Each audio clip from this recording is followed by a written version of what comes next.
मेरी Bachelorette party के दिन मैं बहुत खुश थी।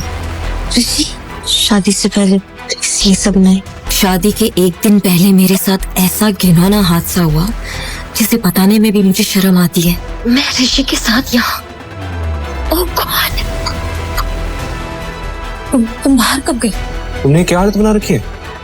अगर तुम्हारी बैचलर पार्टी खत्म होगी तो हम लंच करेंगे, बात करें। ऋषि मेरी बात सुनो। तुम कर रहा ऋषि जैसा तुम सोच रहे हो वैसा कुछ। Don't you dare! ये बिस्तर, ये टाई, ये वाइन रगड़ा, सब समझ आ रहा है। तुम कर रहा तो किसी और के साथ। नहीं ऋषि।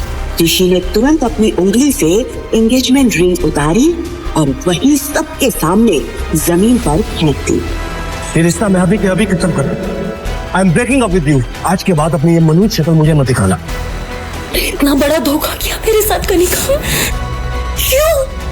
क्योंकि मुझे ऋषि की साली नहीं, घर वाली बनना है। कनिका ने अपना काम कर दिया था। पापा ने मेरी एक नहीं सुनी, पर मेरी सौतेली माँ ने मार मार कर मुझे घर से निकाल दिया। इस शहर में मेरे लिए कुछ नहीं बचा था। दिल्ली के सबसे बड़े ऑफिस के कैबिन में आहूजा इंडस्ट्रीज का मालिक अविनाश आहूजा अपने असिस्टेंट के साथ बैठा था। अविनाश 27 साल का यंग हैंडसम बिजनेसमैन था, जिसकी एक झलक के लिए भी लड़कियां तरसती थी। बिजनेस वर्ल्ड में उसकी काबिलियत के साथ उसके गुस्से की भी चर्चा होती थी। मतलब शशांक, तुम ये कहना चाहते हो कि कल रात में किसी लड़की के साथ था और तुम्हारे पास उसके बारे में कोई इन्फॉर्मेशन नहीं है? बहुत बड़ा ट्रैप था। Are you out of your mind, Shashank? Sorry sir, हमने बहुत कोशिश की बट लड़की का चेहरा नहीं दिख पाया। एक्चुअली सीसीटीवी सारे सामने से बंद थे, सिर्फ ये दिखाई दिया कि एक लड़की ने दूसरी लड़की को आपके कमरे में भेजा था। अविनाश सीसीटीवी वीडियो देखकर शॉक्ड था। शशांक, इस ऑर्डर के सारे एविडेंस मिटा दो। किसी को नहीं पता चलना चाहिए कि मैं कल रात किसी लड़की के साथ था।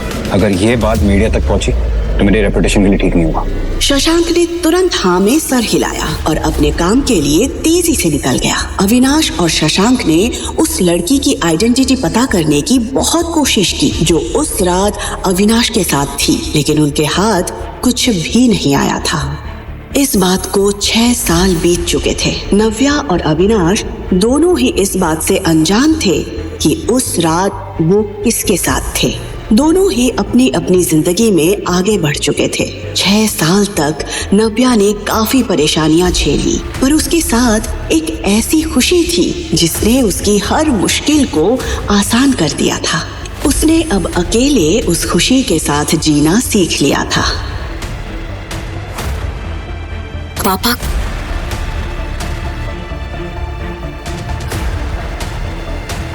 पापा, नव्या, तुम्हें चंडीगढ़ आना है। प्लीज जल्द से जल्द टिकट कराओ। पापा आप मुझे सच में बुला रहे हैं? हाँ बेटा। उसने अपने ऑफिस से छुट्टी ली और तुरंत वहां से निकल गई।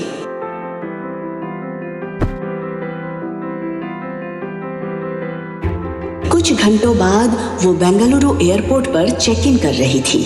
वो अपने पापा के एक बुलावे पर दौड़ी चली जा रही थी, सिर्फ इस उम्मीद में कि शायद अब उनका रिश्ता फिर से पहले जैसा हो जाए। मम्मा!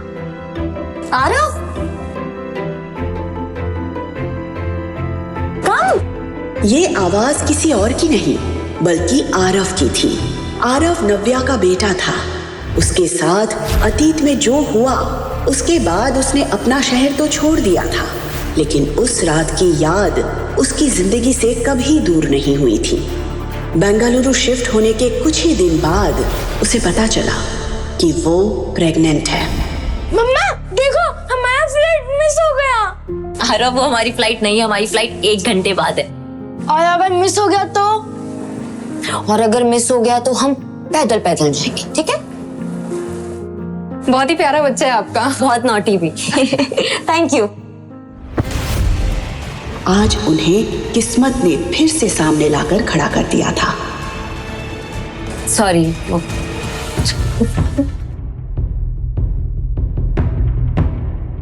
मुझे सर की फ्लाइट चेंज करवानी है। इस लेडी को भी आपने बिजनेस क्लास की टिकट दे दी। अविनाश सर बिजनेस क्लास से ट्रैवल करते क्योंकि उनको डिस्टर्बेंस नहीं पसंद है। वो ये बच्चे का शोर सुनते हुए ट्रैवल नहीं कर सकते। या तो आप इनकी क्लास चेंज करिए या अविनाश सर के लिए दूसरी फ्लाइट कीजिए। He just can't travel with kids. Excuse me, क्या कहना चाहते हैं आपके सर? शोर मचा रहा था मेरा बेटा, वो शोर नहीं मचा रहा था, वो मुझसे बात कर रहा था। रियली? शशांक, मैम को मेरी तरफ से एक हियरिंग चेकअप का एक पैकेज गिफ्ट करो। या तो इनके कान खराब हो गए हैं या इन्हें ऊंचा सुनने की आदत पड़ गई है। नव्या और अविनाश के बीच बहस भड़कती जा रही थी, लेकिन इन सब से अलग आरव का ध्यान तो कहीं और ही था। अविनाश एकटक आरव को देख रहा था। न जाने क्यों उसके मुंह से पापा शब्द सुनकर अविनाश को एक अजीब सी फीलिंग हो रही थी। पर मम्मा इज माय डैड। नहीं है वो तुम्हारे डैड, प्लीज ऐसे नहीं बोलते। बट मम्मा सी, हम दोनों के हाथों में सेम निशान है। एक जैसा निशान देखकर अविनाश और नव्या भी हैरान रह गए। ऐसे सेम निशान होने से कोई किसी का पापा नहीं होता यार। सीरियसली, इनकी पूरी फैमिली फन। जहां अविनाश के दिल पर आरव की मासूमियत छप गई थी, वहीं नव्या ने तुरंत आरव के हाथ से अविनाश का हाथ छुड़ाया और उसे अपनी तरफ कर लिया। इनफ आरव, ऐसे किसी का भी पापा नहीं होते। But mama is true. उसने आरव को इतने प्यार से पाला पोसा था कि आज तक उससे तेज आवाज में बात तक नहीं की थी, लेकिन आज सिचुएशन उसके हाथ से निकल गई थी। उसके हिसाब से पापा बोलकर ना सिर्फ आरव ने अविनाश को हंसने का मौका दिया था, बल्कि नव्या के वो 6 साल पुराने जख्म भी ताजा कर दिए थे। अविनाश को ऐसा लग रहा था कि नव्या की लाइफ में जो भी पर्सनल इश्यूज हैं, उसकी वजह से आरव के दिल पर बुरा असर पड़ रहा है, और ये बात उसे जरा भी अच्छी नहीं लग रही थी। नव्या परेशान होकर सब कुछ संभाल ही रही थी कि तभी अविनाश ने उसे टॉन्ट मारते हुए कहा, जब बच्चे संभालना नहीं आता तो पैदा क्यों करते हो? इंडिपेंडेंट बनने के नाम पे सिंगल पेरेंट बन जाते हो। कभी सोचा बच्चे पे क्या असर पड़ेगा? ये बात नव्या को बहुत बुरी लगी। आज किसी ने उसकी पेरेंटिंग पर सवाल उठा दिया था। तुम्हारी हिम्मत!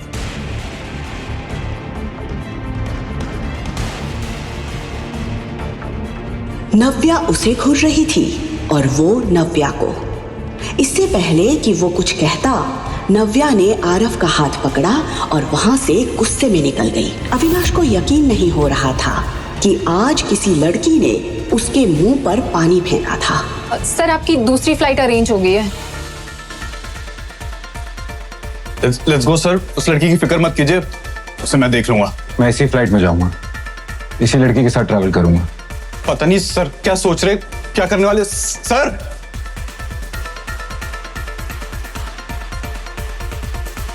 सिक्योरिटी चेकिंग के दौरान अविनाश बार बार नव्या को देखे जा रहा था, लेकिन नव्या अविनाश को नजरअंदाज करते हुए आगे बढ़ गई। कुछ घंटों बाद जब फ्लाइट चंडीगढ़ में लैंड हुई, तब तक नव्या सब कुछ भूल चुकी थी। इतने सालों बाद अपने शहर में पैर रखते वक्त उसे ऐसा लग रहा था जैसे उसकी लाइफ में फिर से सब कुछ बदलने वाला था।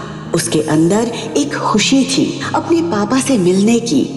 पापा आए होंगे ना मुझे लेने, मैसेज तो किया था मैंने उन्हें।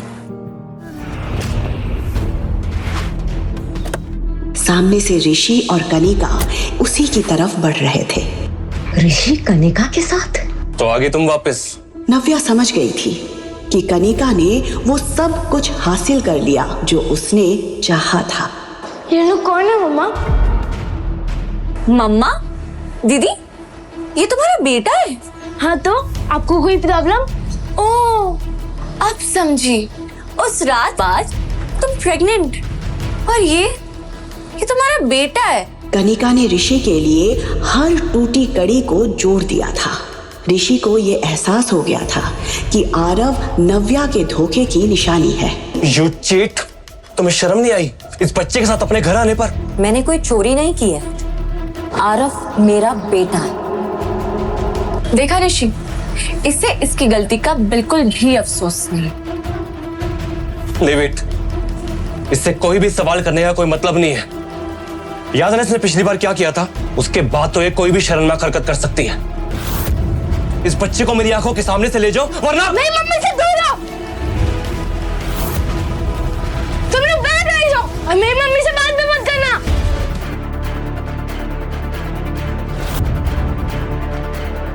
मेरे बच्चे को हाथ लगाने की हिम्मत भी मत करना। Behave yourself. शायद तुम भूल रही हो कि तुम ऋषि शेखावत से बात कर रही हो, समझे? नो वंडर है बच्चा इतना बदतमीज है। माँ के गुण है इसमें। ये सिखाया तुमने अपने बच्चे को? और एक सिंगल मदर से क्या उम्मीद कर सकते हैं? मम्मा को कुछ मत बोलना, आप गंदे हो। नव्या इसका मुंह बंद करो। उठा कर तो दिखाओ। ये सुनते ही नव्या ने पीछे पलट कर देखा तो ये आवाज किसी और की नहीं बल्कि अविनाश आहूजा की थी। उसे देखकर नव्या शॉक्ड रह गई थी।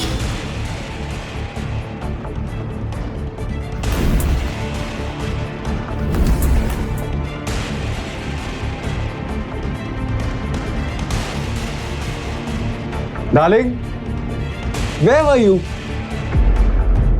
मैं तुम्हें कब से ढूंढ रहा था। ये सर को क्या हो गया है? ये दीदी को डार्लिंग क्यों बोल रहा है? Hey kiddo, how are you? पापा आप आ गए? Of course. मैं तुम्हारा कब से इंतजार कर रहा था। तुम लोग थक गए होगे ना? पहले लंच करोगे कि रेस्ट करोगे? नव्या पूरी तरह से ब्लैंक खड़ी थी। वो कभी अविनाश की तरफ देख रही थी तो कभी आरव के। वो मन ही मन सोच रही थी ये क्या करने की कोशिश कर रहा है। तभी उसने कनिका और ऋषि की उड़ी हुई शक्लों की तरफ देखा। वो समझ गई थी कि अविनाश क्या करने की कोशिश कर रहा है। कहाँ थे तुम? मैं कब से तुम्हें ढूंढ रही थी। Let's go Honey. अब लेट्स गो। उसके मुंह से ये सुनकर ऋषि का दिल जल रहा था। वो बार बार अविनाश की पर्सनालिटी और उसके पीछे खड़े असिस्टेंट और गार्ड्स की तरफ देख रहा था। ये देखने में तो बहुत रिच लग रहा है, पर इतना हैंडसम और रिच लड़का दीदी के साथ क्या कर रहा है? और ये बच्चा उसे पापा क्यों बोल रहा है? मुझे तो कुछ समझ नहीं आ रहा। ये लोग कौन है? तुम जानती हो? Not really. नव्या ने इतना कहकर एक ही पल में ऋषि और कनिका को उनकी जगह दिखा दी थी। पापा let's go. Of course kiddo. Shashank, yes sir. गाड़ी निकालो। Yes sir. असिस्टेंट, बॉडीगार्ड्स, ये नव्या ने किससे शादी कर ली और हम लोगों को पता भी नहीं चला।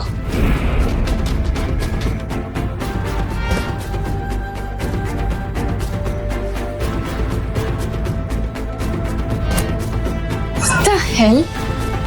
इसने हमें इंट्रोड्यूस भी नहीं कर पाया। जैसे ही नव्या वहां से निकली उसने सुकून की गहरी सांस ली। इतने सालों में उसने ऋषि को भुला जरूर दिया था, लेकिन आज उसे कनिका के साथ देखकर उसके जख्म मानो ताजा हो गए थे। उसे एक अजीब सी बेचैनी हो रही थी और ये बात अविनाश उसके चेहरे पर साफ देख पा रहा था। पापा हम कहाँ जा रहे हैं? Aarav, what is wrong with you? तुमको पापा क्यों बुला रहे हो? तुम्हारा पापा नहीं है। पर मम्मा वो मेरे पापा है, मुझे पता है। नो आरव, नहीं, प्लीज उनको पापा मत बुलाओ। थैंक यू सो मच उस वक्त हमें उन लोगों से बचाने के लिए। शैली, आई थिंक तुम्हें थैंक यू से पहले सॉरी बोलना चाहिए। मुझे पता था सर इतनी आसानी से लड़की को नहीं छोड़ेंगे। नव्या को भी फील हुआ कि शायद उसने अविनाश पर पानी फेंककर कुछ ज्यादा ही रिएक्ट कर दिया था। I know I was wrong. मुझे वैसे रिएक्ट नहीं करना चाहिए था। आपने मेरी पेरेंटिंग पे सवाल उठाया था, इसलिए मैं खुद को रोक नहीं पाई थी। पर फिर भी गलत थी मैं। I am sorry, I am really sorry. पर अविनाश को देखकर लग रहा था जैसे उसे नव्या की बातों में जरा भी इंटरेस्ट नहीं था। Are you listening? मैं आप ही से बात कर रही हूँ। शशांक, गाड़ी साइड में रोक दो, हम यहीं से टैक्सी कर लेंगे। व्हाट? माय गॉड, कितना एटीट्यूड है। मैंने सोचा इन्होंने मेरी हेल्प की है तो मैं सॉरी बोल देती हूँ। मैंने कुछ ज्यादा सोच लिया। गाड़ी अभी रोकिए, अभी की अभी रोकिए गाड़ी।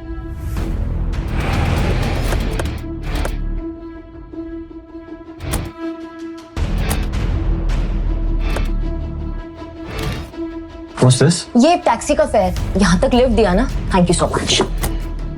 What the hell? ये लड़की समझती क्या अपने आप को? वो देख रहा था कि नव्या आरव का हाथ पकड़कर दूसरे टैक्सी का वेट कर रही थी। अविनाश का चेहरा देखकर शशांक को हंसी भी आ रही थी और उसे डर भी लग रहा था। वो अविनाश के गुस्से से अच्छे से वाकिफ था, इसलिए उसे पता था कि अविनाश ने इस वक्त अपने आप को कितना कंट्रोल किया हुआ था। अविनाश वहां से निकल जरूर गया था, लेकिन अभी भी उसके मन और दिमाग में नव्या और आरव की शक्ल घूम रही थी। इंटरेस्टिंग, कुछ तो है इस लड़की और इसके बेटे। I don't know what, but there is something. Navya taxi रुकने का वेट कर ही रही थी कि तभी उसकी दादी का फोन आया।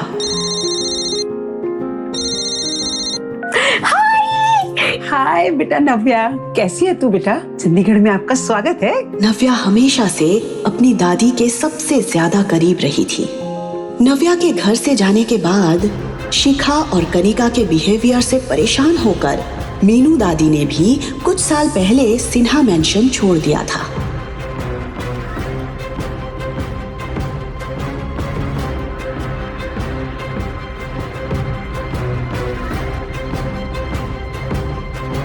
लेकिन फिर एक दिन नव्या के कॉल ने उन्हें फिर से जीने की उम्मीद दे दी थी। दादी, अब बड़ी दादी बन गई है। दादी, मैं हाँ, अगर आप दादी बोलोगे तो मैं क्या बोलूंगा? बिल्कुल तेरा चेहरा, वही आंखें। और आरव, आप मुझे सुपर दादी बुला सकते हैं। सुपर दादी! देख, दादी तो मैं हुई और साथ में सुपर पावर भी है, तो हुई ना मैं आपकी सुपर दादी। सुपर पावर वाली सुपर दादी ये! वैसे दादी, आप सोशल मीडिया पे बड़े एक्टिव हो। मैं परसों ही आपके आउट हाउस की पिक्चर्स देख रही थी। वो गार्डन पहले से भी बहुत सुंदर हो गया है। वो अमरूद का पेड़ जो हमने साथ में मिलकर लगाया था।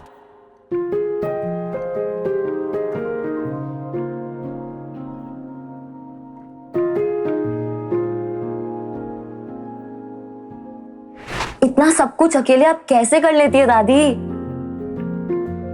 क्या हुआ दादी, आप कुछ बोल क्यों नहीं रहे हो? क्या बोलूं नव्या, जिस लड़की ने इतने सालों तक अकेले सब कुछ हैंडल किया, तू मुझे पूछ रही है मैंने ये गार्डन कैसे मेंटेन किया?